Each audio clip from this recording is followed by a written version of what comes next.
આપણા માટે ઐતિહાસિક દિવસ અને 15મી ઓગસ્ટ 1947 આ બંને આપણા રાષ્ટ્રીય તહેવારો દરમિયાન આપણે સૌ નક્કી કરીએ કે કેટલાય શહીદો, કેટલાય ક્રાંતિકારીઓએ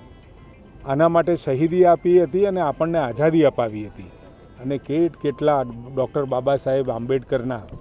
નેતૃત્વમાં બંધારણની રચના અને કેટલાય લોકોએ આમાં પોતાનો યોગદાન આપ્યું છે બંધારણમાં અને વિશ્વના બંધારણનો અભ્યાસ કર્યા પછી એક સંપૂર્ણ લિખિત બંધારણ આપણને મળ્યું છે. તો એ બંધારણનું માન સન્માન જાળવી અને મળેલી આઝાદીનો સદુપયોગ કરી દેશને નવા નિર્માણ તરફ અને જ્યારે આદરણીય નરેન્દ્રભાઈએ આહ્વાન કર્યું છે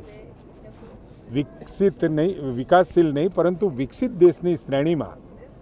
2047માં એટલે 100 વર્ષ પૂરા થાય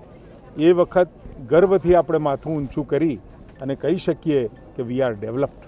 આ દિશામાં આપણે આગળ વધવા માટે પ્રત્યેક નાગરિકનું 144 કરોડના દેશમાં પ્રત્યેક નાગરિકનું યોગદાન હોવું અને બંધારણનું સન્માન જાળવવું અને આ બંને રાષ્ટ્રીય તહેવારો આપણને રાષ્ટ્રભાવના પ્રેરિત કરતા બંને તહેવારોમાં કંઈક ને કંઈક વ્યક્તિગત રીતે પણ કોઈને કોઈ યોગદાન માટે નાનું મોટું કામ આદરણીય નરેન્દ્રભાઈ કહેતા હોય છે. વૃક્ષો વાવવાની વાત, વીજળી બચાવવાની વાત, પાણી બચાવવાની વાત,